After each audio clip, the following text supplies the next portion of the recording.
Bien, hermanos, les voy a invitar que abran sus Biblias. Primera carta de Pedro. Primera carta de Pedro, capítulo 2, versículos 11 y 12. Primera carta de Pedro, capítulo 2,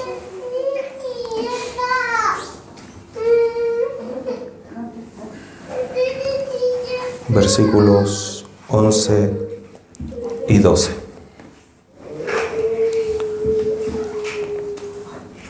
La enseñanza de hoy se llama o se titula Viviendo en buenas obras. Viviendo en buenas obras. Primera carta de Pedro, capítulo 2, versículos 11 y 12. Dice así la palabra de nuestro Dios. Amados, yo os ruego como a extranjeros y peregrinos que os abstengáis de los deseos carnales que batallan contra el alma, manteniendo buena vuestra manera de vivir entre los gentiles, para que en lo que murmuran de vosotros como de malhechores, glorifiquen a Dios en el día de la visitación, al considerar vuestras buenas obras. Viviendo en buenas obras. Hay un libro que se llama El progreso del peregrino, que nuestros hermanos del Ministerio de Música están leyendo, y en uno de sus capítulos, relatando la historia de Cristiano, que es uno del personaje principal, va caminando junto con Fiel, que es uno de sus compañeros, que se encuentra en el camino a Sion, a la ciudad celestial. Y en ese tránsito, en una de sus historias, pasan por una ciudad donde hay una feria y tenían que pasar de manera obligada por esa feria. Y en esa feria se ofrecían muchas cosas finalmente de este mundo, no cosas espirituales. Cuando la gente de esa feria, de esa ciudad, se dieron cuenta de la presencia de Fiel y de Cristiano, todos los habitantes y los que estaban en la feria se agolparon a su alrededor y hubo alboroto solamente por el hecho de que estaban ellos presentes en ese lugar. ¿Y por qué se alborotaron ellos? Por tres razones. Permítanme leerle de manera textual lo que relata la historia de estas tres razones. Primero, dice, siendo el vestido de los peregrinos muy diferente al de los habitantes de la ciudad y los que comerciaban en aquella feria, la gente no se cansaba de mirarlos. Unos decían que eran unos extravagantes, otros que estaban locos, otros que eran extranjeros. Segunda razón. Y si muchos se maravillaban de sus vestidos, no menos se asombraban de su lenguaje, porque eran pocos los que lograban entenderlos. Naturalmente hablaban el idioma de Canaán, y la gente de la feria hablaba el de este mundo. Así que mientras iban de un lado a otro de la feria, eran considerados como extraños y advenedizos. Tercera y última razón. Pero lo que más les asombró y molestó a los comerciantes era que estos peregrinos hacían muy poco caso de sus mercancías, ni aun se tomaban siquiera la molestia de mirarlas, y si les llamaban invocándoles a comprar, tapándose los oídos exclamaban, aparta mis ojos para que no vean la vanidad, y enseguida miraban hacia arriba, como dando a entender que sus negocios estaban únicamente en el cielo. Estos dos personajes, Fiel y Cristiano, se distinguían por sus vestiduras, por su idioma y por no involucrarse en las cosas finalmente que este mundo les ofrecía. Pedro nos ha estado hablando a través de su carta que estaba dirigida a hermanos que estaban expatriados, a hermanos que estaban dispersados por la persecución, por el mismo hecho de ser creyentes. estaban siendo mirados en menos los hermanos que estaban dispersados justamente porque hablaban un idioma distinto, porque tenían conductas distintas a las que el mundo romano tenía. Y eran perseguidos, acusados. Y Pedro les habla y les ha enseñado, como lo hemos mencionado en las últimas enseñanzas, respecto de las bendiciones que ellos tenían, que consideraran el hecho de tener una herencia, de una esperanza viva, de tener algo más valiosa que las cosas pertenecientes a este mundo, como era la fe, habían sido comprados por algo que también era de mucho más valor, como era la sangre del Señor Jesucristo.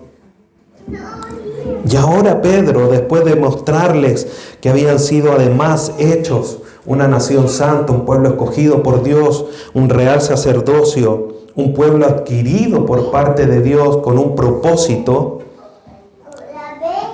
Pedro les empieza a animar a que vivan de una manera distinta, a que mantengan esa vida distinta por la cual ellos están siendo perseguidos, por la cual ellos están siendo dispersados.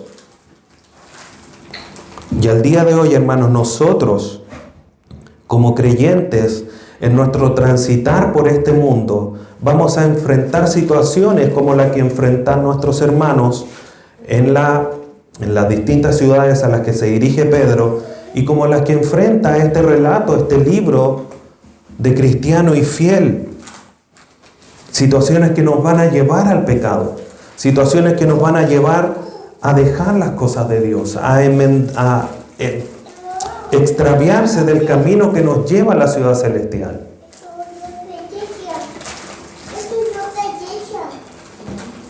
Y esas situaciones no solamente van a ser externas, sino que también internas. Porque muchos de nuestros pecados no es la tentación externa, sino que son nuestros propios deseos que nos llevan a cometer pecado delante de Dios. Entonces, como creyentes, hermanos, debemos comportarnos siguiendo nuestra nueva naturaleza de la que Pedro ya nos ha enseñado. Ustedes han nacido de un nacimiento no corruptible con las cosas de esta tierra, sino que incorruptible a través de la palabra de verdad, como les dijo en unos versículos anteriores. Entonces debemos comportarnos siguiendo esa nueva simiente que tenemos, para que por nuestro comportamiento Dios sea glorificado. Que es lo que justamente nos enseña el pasaje que vamos a analizar enseguida. Versículo 11. Pedro en esta sección se dirige a sus hermanos y les dice: amados, yo os ruego como extranjeros, como a extranjeros y peregrinos. Aquí claramente Pedro se está dirigiendo a sus hermanos, porque le está diciendo: amados. Los creyentes primero han sido amados por Dios. Porque Él nos amó primero, nosotros le podemos amar a Él. Como dice la primera carta de Juan capítulo 4. Nosotros le amamos porque Él nos amó primero. Y como objetos de amor, Pedro ahora está llevando a la práctica algo que ya hemos mencionado el día de hoy, lo que Él le está mandando a través de su carta. Si regresamos al versículo 22 del capítulo 1 de Pedro, Pedro les dice: habiendo purificado vuestras almas por la obediencia a la verdad mediante el Espíritu, para el amor fraternal no fingido, amaos unos a otros entrañablemente de corazón puro. ¿Y cómo es que ahora se refiere Pedro a ellos? Amados. Por lo tanto, Pedro está poniendo ya en práctica lo que le había escrito en la carta. Y en ese amor, en esa dedicación, en esa consideración que Pedro está teniendo por todos los creyentes a los que se está dirigiendo, les dice: yo, Pedro, apóstol del Señor, os ruego. La palabra ruego en el griego paracalo significa exhortar, buscando fomentar una respuesta. Pedro podría haber dicho, les mando, les ordeno como apóstol del Señor Jesucristo, testigo de sus más grandes milagros. Pero ¿qué es lo que hace Pedro? Con humildad, con amor, les dice, les ruego. Apela al amor, apela a la humildad, para que los creyentes a quienes les está escribiendo tengan un cambio de conducta, reformen su conducta en función de lo que ya les está enseñando. Esto no quiere decir, hermanos, que lo que él está diciendo sea un mandato, una palabra débil, pero está mostrando cómo debe ser el carácter, no imperativo, no imponiéndose, porque finalmente es la palabra la que hace cambiar nuestro entendimiento, nuestra mente, como lo hemos visto, para que podamos hacer lo que la palabra misma de Dios nos dice. Pedro, después de decirle todo lo que les ha dicho, tan profundo, a lo largo de estas primeras 10 enseñanzas que hemos analizado, hoy día es la número 11, les dice, ahora, amados hermanos, les ruego, les pido que cambien su conducta. No llega y entra diciéndole, ahora tienen que comportarse así. No, les da razones, por eso también les puede decir, les ruego, entendiendo todo lo que ya hemos visto y que hemos reiterado y resumido en varias ocasiones. Les ruego.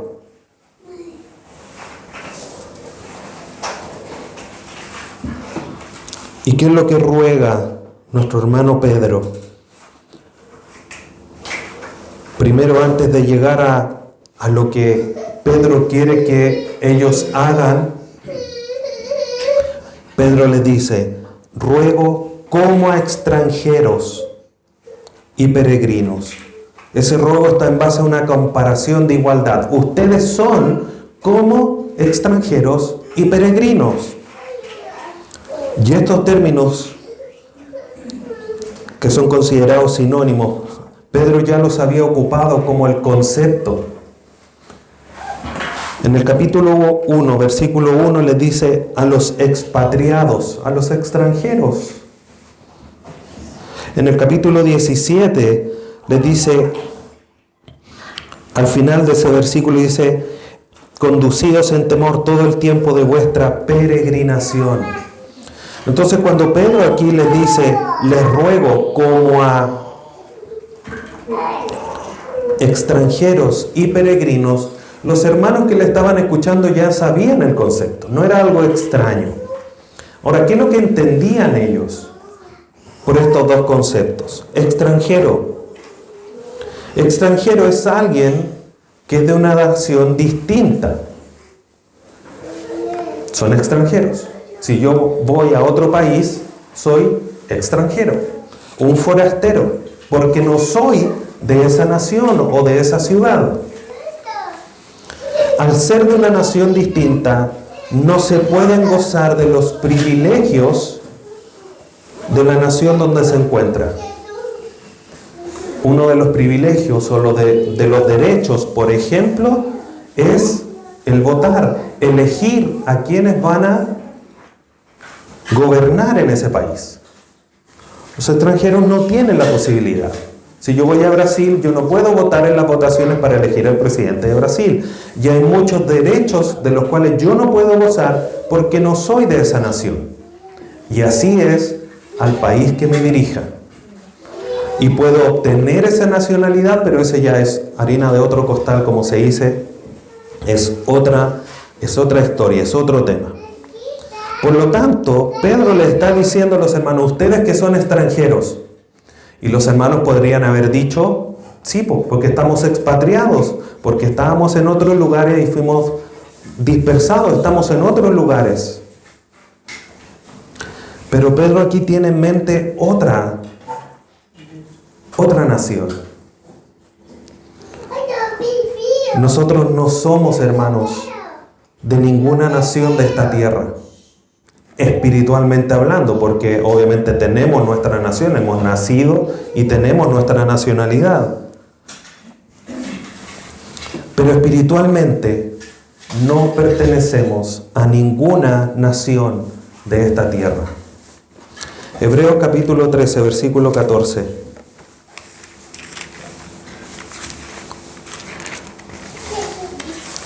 Hebreos 13, 14 dice: porque no tenemos aquí ciudad permanente, sino que buscamos la porvenir.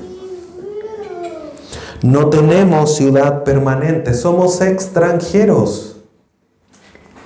Por lo tanto, no gozamos de ningún privilegio, y privilegio entre comillas, de las naciones de esta tierra. ¿Y por qué digo privilegio entre comillas? Porque este mundo nada nos puede ofrecer. Aún así, no gozamos de los privilegios de esta tierra, porque nuestros privilegios, nuestras bendiciones, como dice Efesios capítulo 1, son en los lugares celestiales en Cristo Jesús. Nosotros no tenemos una ciudad permanente acá, hermanos. Tal como le sucedía a cristiano y fiel que venían de ciudades distintas, ellos iban a su ciudad. Esa es la que anhelaban, la ciudad celestial. Sión también la llaman. Hoy día nosotros, hermanos, no estamos buscando nuestra ciudad terrena. Estamos esperándola por venir. Siempre cuando como familia viajamos y ya venimos como a 1 hora de Santiago, entra la desesperación de llegar luego a casa. Porque por donde estoy, ahí por donde paso, los distintos lugares son transitorios, son pasajeros. Y uno quiere llegar a su casa. Y como nosotros como hijos de Dios no tenemos una ciudad permanente acá, estamos de tránsito, somos extranjeros. Por lo tanto, no tenemos que tener nuestra vista puesta en las cosas transitorias de esta tierra, sino en las cosas eternas. Acompáñenme a Colosenses capítulo 3, versículos 2 y 3.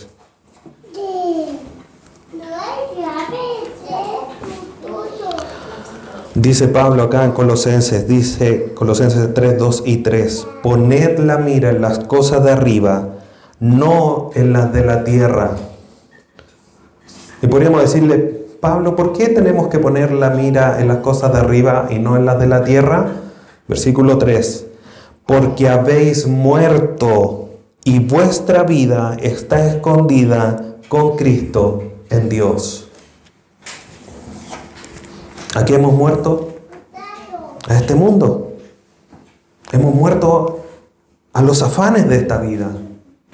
Y nuestra vida que ahora tenemos está escondida con Cristo en Dios. Y eso es en la ciudad celestial. Y miramos al cielo. Y es allá donde tiene que estar nuestra vista. Así como les decía, cuando yo viajo con mi familia y queremos llegar pronto, nuestra vista está puesta en llegar a aquella dirección donde está nuestro hogar, donde está nuestra cama, donde está nuestro baño, donde está nuestro refrigerador y donde está nuestra despensa con la comida que a nosotros nos gusta. Y ahí deseamos llegar. Queremos reunirnos con nuestra familia eterna. Efesios capítulo 2, versículo 19.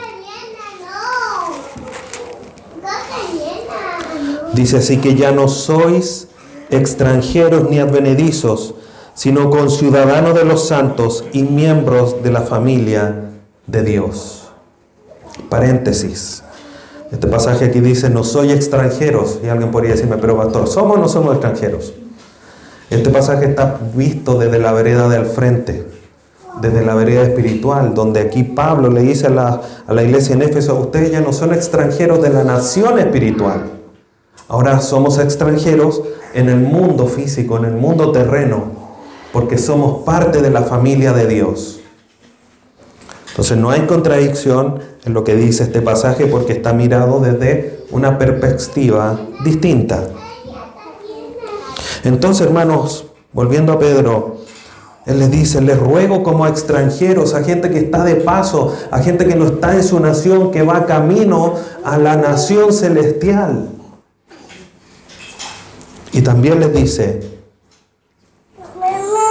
peregrinos, extranjeros y peregrinos. Peregrinos, como decía, es un término que es similar, que es como sinónimo. Y peregrino se refiere a alguien que anda por tierras extrañas, y lo interesante es que esta acepción o esta palabra no es solamente alguien que anda por tierras extrañas, sino que en esas tierras extrañas se le presentan dificultades. Y lo podemos entender en la manera quizás más sencilla, es que también es una persona en tránsito que va a otro lugar. Es un peregrino, alguien que va de paso. Busquen por favor Juan capítulo 17.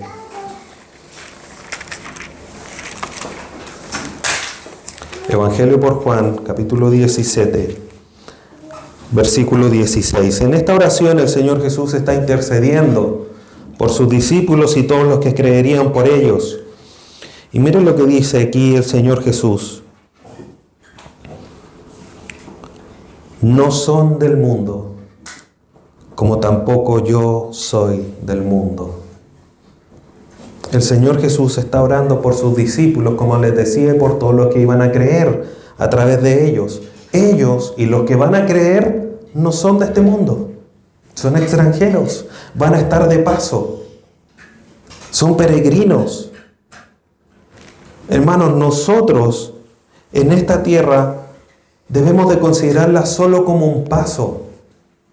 Solo es el lugar por donde vamos transitando. Un lugar por donde Dios ha establecido que debemos transitar. Debemos pasar por Él. Y de hecho ya estamos aquí. Y este es el camino que Dios ha trazado para que lleguemos a nuestro destino último. Para que lleguemos a nuestra ciudad celestial. Por eso es que tenemos que anhelar la tierra que tiene que venir para poder llegar a nuestro lugar. Vamos a Apocalipsis capítulo 21. Versículos 3 y 4.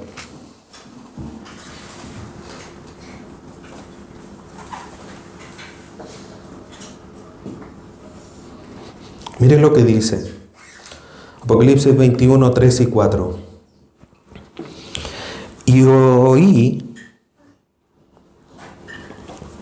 este es Juan el que está hablando, y oí una gran voz del cielo que decía, he aquí el tabernáculo de Dios con los hombres, y Él morará con ellos, y ellos serán su pueblo, y Dios mismo estará con ellos como su Dios. Enjugará Dios toda lágrima de los ojos de ellos, y ya no habrá muerte, ni habrá más llanto, ni clamor, ni dolor, porque las primeras cosas pasaron.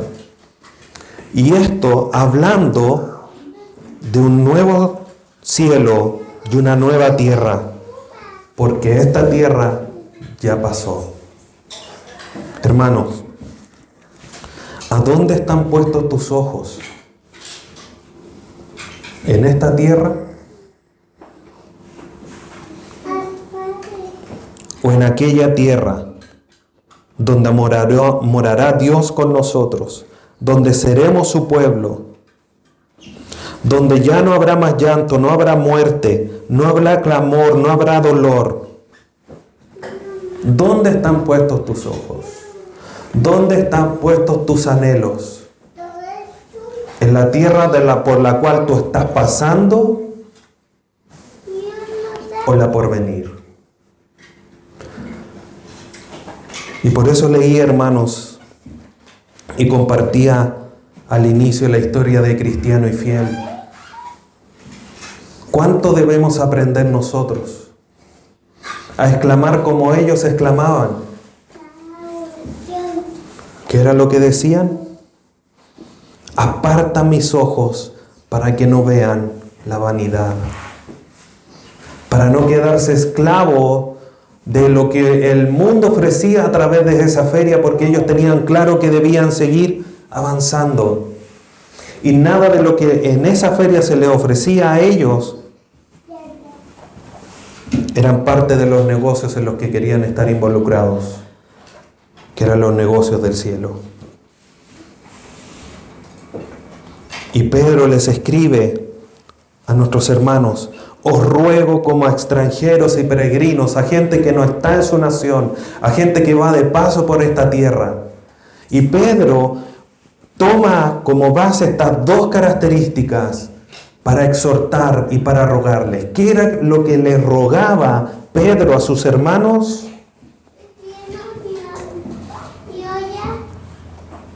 Que os abstengáis de los deseos carnales que batallan contra el alma. Abstengáis, que en el griego quiere decir restringirse uno mismo, dejar de hacer o de tomar algo. Entonces Pedro le está diciendo: restrínjanse, déjenlo, no lo tomen, no lo hagan, déjenlo a un lado. ¿Pero de qué? ¿Qué tenían que restringir? ¿Qué tenían que dejar de hacer o de tomar? Los deseos carnales. Deseos, del griego episumión, que significa tener un anhelo intenso por alguna cosa. Y en este sentido, cuando dice deseos de la carne, aquí en la carne no se refiere a lo material, sino que de alguna manera a lo espiritual. Vamos a Gálatas 5:17, donde Pablo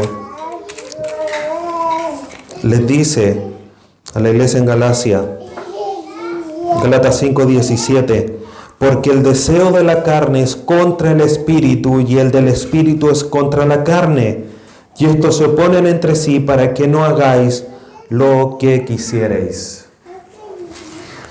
Aquí carne, hermanos, es todo aquello que genera cosas contrarias a las cosas espirituales. Pedro está llamando a sus hermanos a restringirse de aquellas cosas que son reprochables delante de Dios. No cometan pecados, no hagan cosas que son contrarias a su nueva naturaleza, aquellas que son contrarias a la nación donde pertenecen, que son contrarias a la ciudad a la que se dirigen. Como ciudadanos celestiales, hermanos, debemos de dejar de lado las conductas que no están de acuerdo con nuestra ciudadanía, que es la de la ciudad celestial. Dicho de otra manera, el peregrino debe ofrecer una conducta que se contraste con la conducta de los demás. Miren lo que dice Pedro. Volvamos al capítulo 1 de Pedro, capítulo 14 y 15. Dice: como hijos obedientes, no os conforméis a los deseos que antes teníais estando en vuestra ignorancia, sino, y ahí está el contraste como ya lo vimos, como aquel que os llamó es santo, sed también vosotros santos en toda vuestra manera de vivir. Entonces, unos son desobedientes, son ignorantes, pero ustedes que son hijos de obediencia, compórtense de una manera distinta. Compórtense de una manera santa, porque ustedes ya tienen otra naturaleza, porque son hijos de obediencia, no hijos de desobediencia.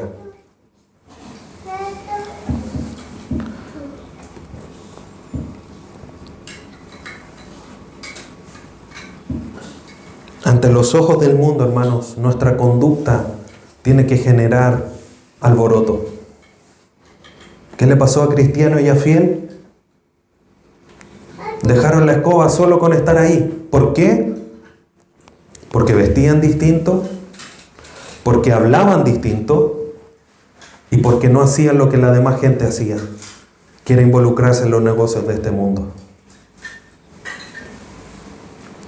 No es que nosotros hoy día vamos a empezar a vestirnos de una manera distinta, Pero espiritualmente, hermanos, tenemos que vestirnos del nuevo hombre creado en la justicia y la santidad de la verdad.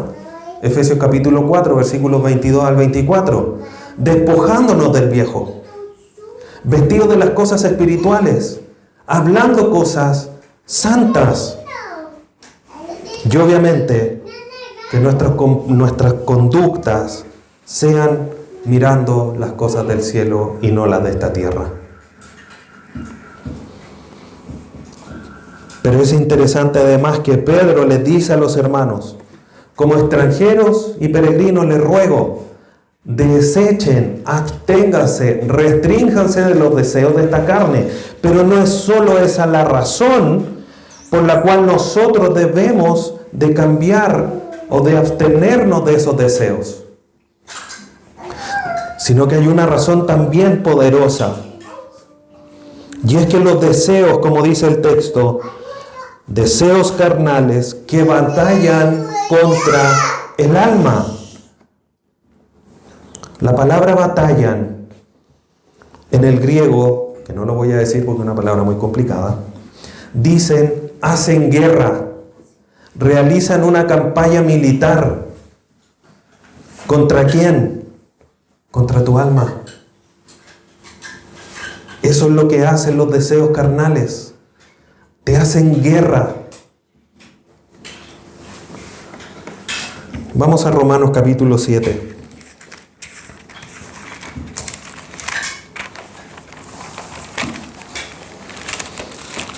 Pablo no estaba ajeno a esta realidad como ninguno de los apóstoles ni de nuestros hermanos que nos han antecedido. Romanos capítulo 7, versículos 14 y 15. Dice: porque sabemos que la ley es espiritual, mas yo soy carnal, vendido al pecado. 15. Porque lo que hago no lo entiendo, pues no hago lo que quiero, sino lo que aborrezco, eso hago. Pablo estaba en esa batalla. Él quería hacer algo. Quería hablar con la verdad. Por poner un ejemplo. Él quería hablar con la verdad, pero no entendía lo que sucedía porque quería hablar la verdad, pero él terminaba haciendo ¿qué? Hablando mentiras. Porque había una ley en sí.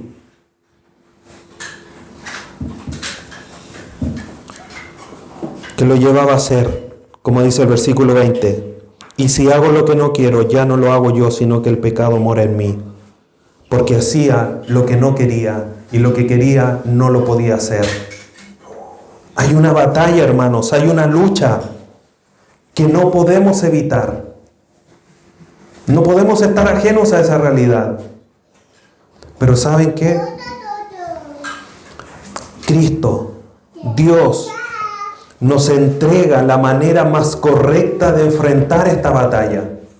La estrategia más divina es la que Dios nos da a través de su palabra. Puntualmente a los hermanos les dicen: la manera de ganar esta batalla es restrínjanse, absténganse de los deseos, no se las den de valientes. No, es que yo soy súper espiritual, yo oro 3 veces al día, ayuno 3 veces a la semana, así que no importa, el pecado no tiene poder contra mí. No, es más sencillo que eso. No porque no tengamos que orar, no porque no podamos ayunar, sino que la batalla espiritual es más sencilla de ganar, que es restringiéndose a los deseos carnales. No te expongas a pecar y la batalla va a ser mucho más fácil. Y no vas a caer en pecado mucho más fácil. No tenemos que aquí hacernos superhombres, ni super seres humanos, ni superhéroes, porque no lo somos. No nos vamos a levantar en contra de Satanás. Satanás solo hay que resistirlo y huirá de vosotros. No ponerse a pelear, no, resistirlo. ¿Con qué? Con la palabra. Miramos el ejemplo del Señor Jesús. Llegó Satanás: adórame, dile a esta piedra que se convierta en pan. ¿Y qué le hizo el Señor Jesús? Escrito está. En cada una de las confrontaciones que tuvo con él, escrito está. ¿Y qué hizo? Satanás huyó y lo dejó. Muchas veces nosotros nos enfrascamos en tratar de convencernos de hacer o no hacer cierta cosa, en vez de decir, escrito está. En vez de decir como cristiano y como fiel, Señor, nubla nuestros ojos para no ver vanidades. Levantamos nuestra vista y decimos, ay ya, pero si miro un poquitito, ¿qué voy a hacer? No, abstengámonos para no ser controlados por los deseos pecaminosos. Una pregunta, hermanos. ¿Qué tan sabio es seguir permitiendo en tu vida algo que se levanta contra ti mismo? ¿Por qué le sigues dando espacio a ese deseo carnal en tu vida que está batallando, que te quiere derrotar, que te quiere ver tirado en el suelo? Y muchas veces actuamos en nuestra vida como si eso no fuera verdad. Ay, pero es que el pecado, ¿cómo me va a querer ver en el suelo? Sí, un deseo nomás, no es tan malo.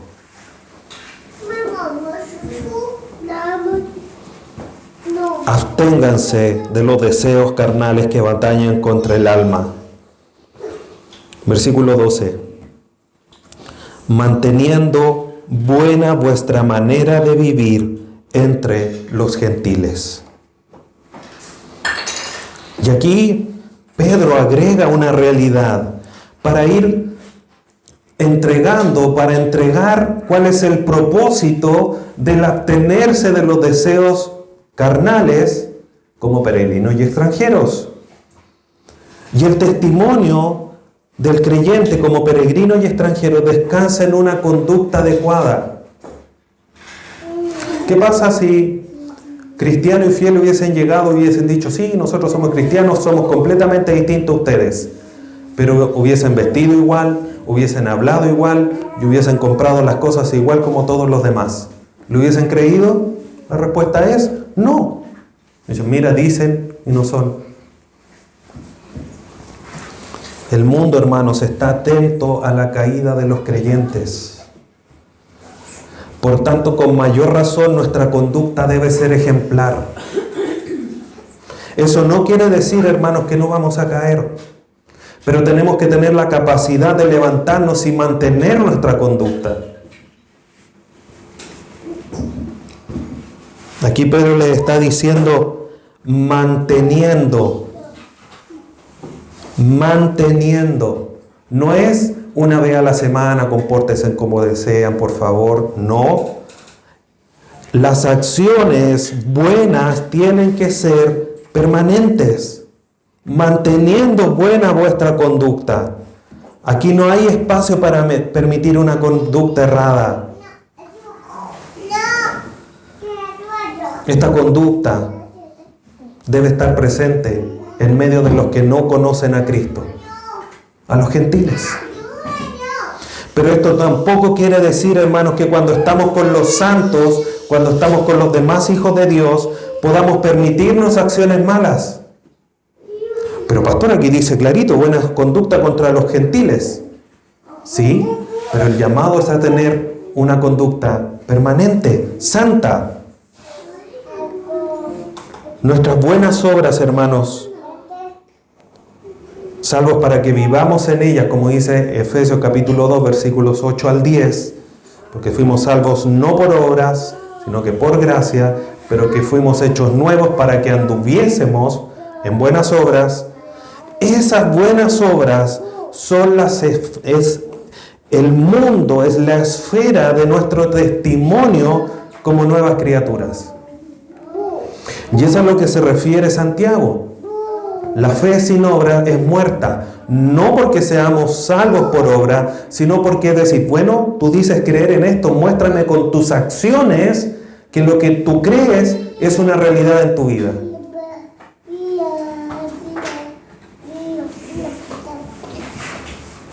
Nuestras acciones, hermanos, tienen que manifestar que somos peregrinos y extranjeros. Porque si no nos comportamos como peregrinos y extranjeros es porque no somos y pertenecemos a las naciones de esta tierra. Tenemos nuestra ciudadanía acá. Y nosotros somos peregrinos y extranjeros. manteniendo buena vuestra manera de vivir entre los gentiles. ¿Para qué? Aquí Pedro comienza a entregar la razón, el objetivo, para que lo que murmuran de vosotros como de malhechores. Hermanos, siempre en contra de los creyentes se hablará mal. Revisemos o retrocedamos la historia. Miremos al Señor Jesús. ¿Cómo hablaban de él los fariseos? Mira, este hereje, se dice que es hijo de Dios, lo perseguían, lo querían tomar preso. ¿Para qué mirar a los profetas del Antiguo Testamento? Los miraban con ojos extraños.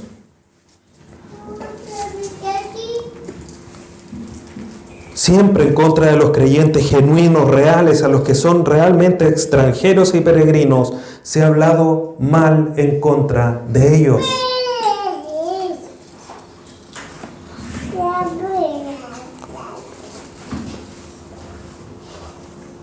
Para que lo que murmuran, los difaman, les hablan mal, les levantan historias para hacerles mal. A los cristianos de la primera iglesia, hermanos, los llevaban y los mataban porque se pensaba que los cristianos mataban a niños. Porque cuando hablaban de la sangre, hablaban del sacrificio del niño Jesús. Y creían que mataban niños y los perseguían y los mataban por eso. Obviamente desentendiendo lo que realmente significaba lo que la Escritura decía y por qué hablaban distinto. Por eso cristiano y fiel, esa historia que es tan real de todo lo que sucede en la vida cristiana. Decían, pero estos hablan distinto, hablan el idioma de Canaán y los demás hablaban el idioma de este mundo.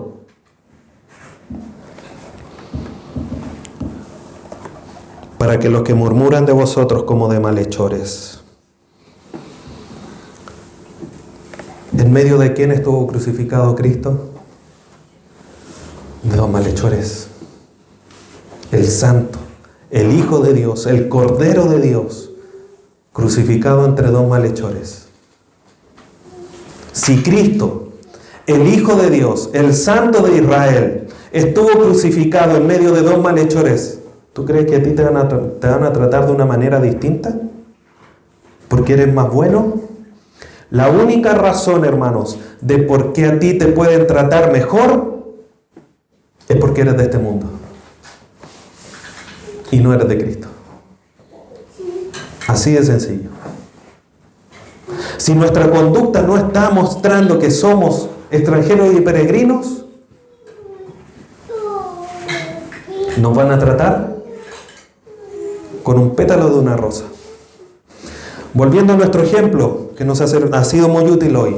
Si cristiano y fiel se hubiesen vestido igual, como ya lo mencioné, hubiesen hablado de la misma manera y hubiesen actuado igual, se hubiesen agolpado, lo hubiesen tratado de llevar preso, como la historia continúa después, que lo llevaron preso y lo maltrataron, no, porque hubiesen manifestado ser igual que ellos.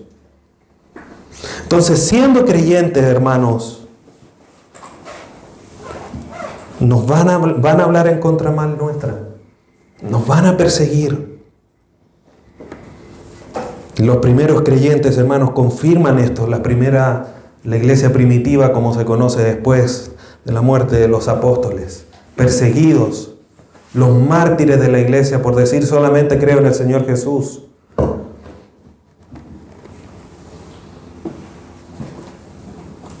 Juan 15:20.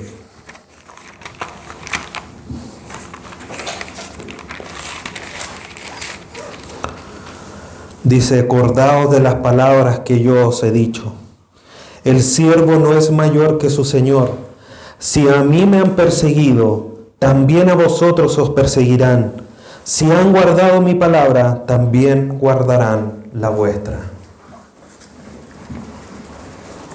Si persiguieron al Señor Jesús, nosotros no podemos pretender que sea distinto con nosotros. Pero Mateo 5:11, bienaventurados sois cuando por mi causa os vituperen y os persigan y digan toda clase de mal contra vosotros, mintiendo. Versículo 12. Gozaos y alegraos. Señor Jesús, pero ¿cómo nos vamos a gozar si nos van a perseguir, nos van a maldecir, van a mentir? Gozaos y alegraos, porque vuestro galardón es grande en los cielos. Porque así persiguieron a los profetas que fueron antes de vosotros. De otra manera, Jesús ahí en ese pasaje les está diciendo, no pongan la mira en las cosas de esta tierra. En esta tierra, ¿qué les van a hacer? Los van a perseguir, los van a maltratar, van a mentir en contra de ustedes, los van a tratar como malhechores, pero no miren las cosas de esta tierra. Pongan la mira en las cosas de arriba, porque allá está vuestro grande galardón. Volvamos a Pedro. Manteniendo vuestra manera de vivir entre los gentiles, para que lo que murmuran de vosotros como de malhechores, y aquí está el propósito final, glorifiquen a Dios en el día de la visitación, al considerar vuestras buenas obras. Hermanos, cuando nosotros nos comportamos como es digno del Evangelio, glorificamos a Dios. Juan 15:8.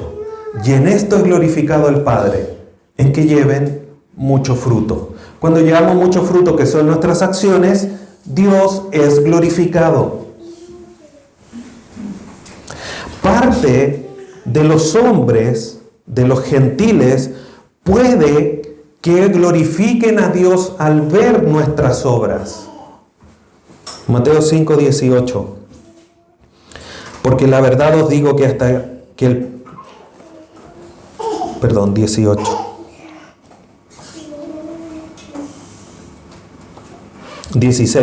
Mateo 5:16. Así brilla la luz de ustedes delante de los hombres, para que vean sus buenas acciones y glorifiquen a su Padre que está en los cielos.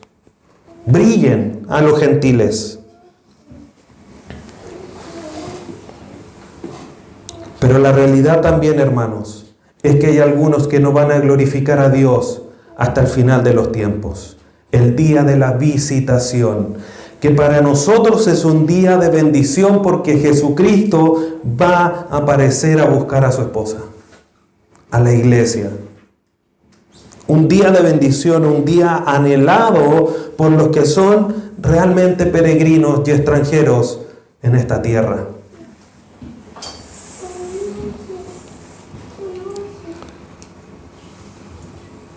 Y aquí es importante notar algo, hermanos. El vivir una conducta santa será una razón para que hablen en contra de ti. Seguro. El Señor vino a hacer el bien y lo terminaron crucificando. El persistir en esa conducta santa no te va a liberar de las acusaciones. Aquí Pedro está diciendo, mantengan vuestra buena manera de vivir.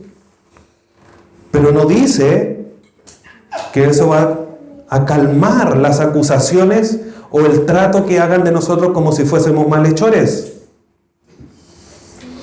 El mantener nuestra conducta santa, hermanos, tenemos que nosotros entender que tiene una perspectiva eterna. ¿Por qué? Porque cuando venga el Señor y digan, mira cómo se comportó aquel que decía que era cristiano, van a decir, ahí viene el Dios de ese, a quien perseguimos, a quien maltratamos, a quien mentimos en contra de él. Y van a glorificar a Dios. Tal cual, como decía el Señor Jesús ahí en Mateo. Gloríense, alégrense, porque vuestro galardón es grande, no aquí en la tierra, en los cielos. Cuando nosotros nos comportamos y mantenemos nuestra conducta buena y vivimos en una conducta buena, glorificamos a Dios en el presente porque somos hijos de Él, damos buenos frutos y le glorificamos, pero también acumulamos gloria a Dios, porque aquellos que no creen en Él le van a glorificar en el día de la visitación, al ver nuestras buenas obras. Y así, hermanos, se cumple la razón o una de las razones de nuestra salvación. Efesios capítulo 1, versículos 6, 11 y 14, para alabanza de su gracia, o para la alabanza de la gloria de su gracia.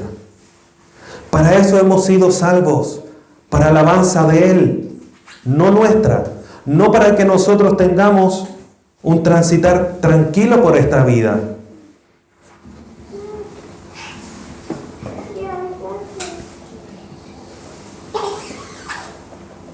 Samuel Pérez Millos comenta lo siguiente, dice: una buena manera de entender lo que es correcto o no en la vida cristiana es preguntarse si se puede dar gracias a Dios por lo que se está haciendo o si aquello está glorificando a Dios.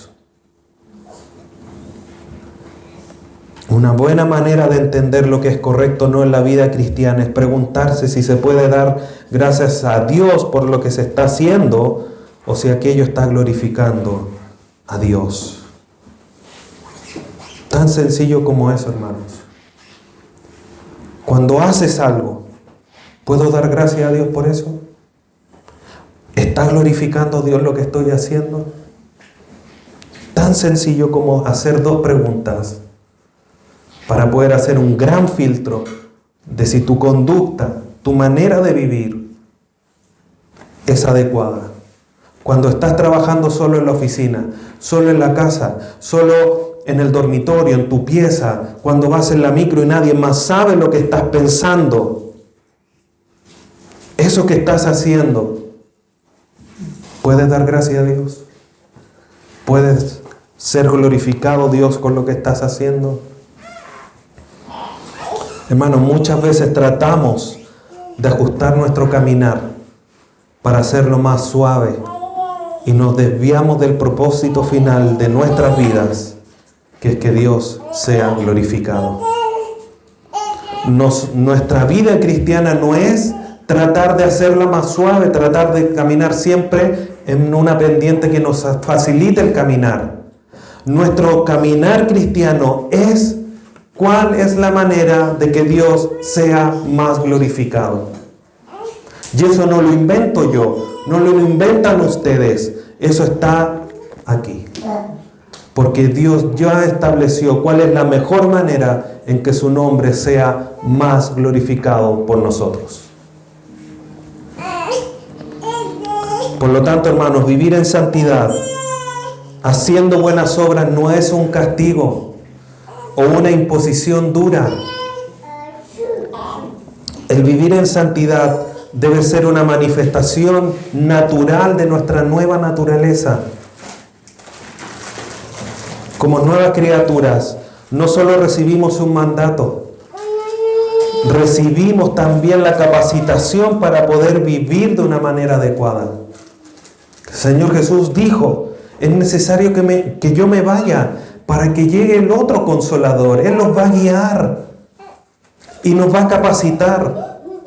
Hoy día nosotros podemos vivir en santidad, sí, porque tenemos al Espíritu Santo morando en nosotros.